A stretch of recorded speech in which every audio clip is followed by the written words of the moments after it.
पल्लवी का रुख कर लेती हूं, क्योंकि अब तक यही सवाल बरकरार था कि भाई उमर कहां है, वो जिंदा है या नहीं है, क्या वो इस धमाके में मारा गया या नहीं मारा गया। और डीएनए सैंपल मैच से जब उसकी मां का डीएनए लिया गया और सैंपल मैच हुए, तब क्लियर हुआ कि वही वो आतंकी उमर है जो ये पूरी साजिश को रच रहा था। अब उसके आकाओं तक कब तक पहुंचा जाएगा, ये तो लगातार जांच के तहत ही होगा, लेकिन उमर वो आतंकी उमर ही है जिसने 12 लोगों की जान को ले लिया। पल्लवी।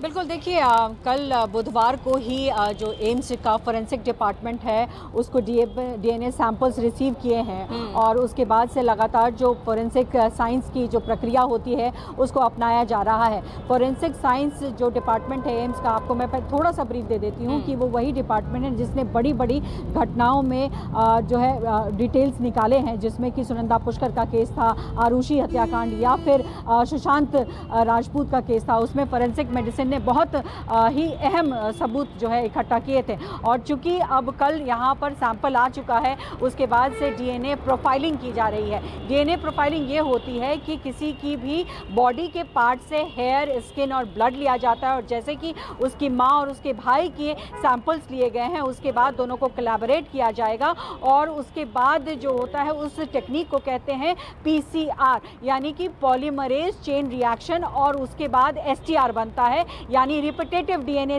को बनाया जाता है, जिससे कि पर्सन टू पर्सन को आइडेंटिफाई किया जा सके कि क्या वो उसका बच्चा है, वो उसका भाई है, और उसके बाद ही ये क्लियर होता है। तो ये एक गोल्ड स्टैंडर्ड है फोरेंसिक साइंस में माना जाता है, और इसके तहत ही जो है साफ तौर पर पता लग जाता है कि किसका रिलेशन किससे है। तो एक बड़ी कामयाबी होगी, क्योंकि अब फोरेंसिक मेडिसिन एम्स के पास है और एम्स में ही सबसे बड़ी फैसिलिटी ये मौजूद है। इसीलिए यहाँ जब कल सैंपल आया उसके बाद से ये तमाम जो डॉक्टर्स हैं वो लगातार इसी पर जांच कर रहे हैं। इसमें थोड़ा वक्त लगता है यहाँ पर, पूजा मैं आपको बता दूं, ऐसा नहीं है कि सैंपल आए और तुरंत पता चल जाता है। इट टेक्स टाइम, और हो सकता है कि 2-3 दिन लगे इसको। मैं पल्लवी आपको लौट रही हूँ।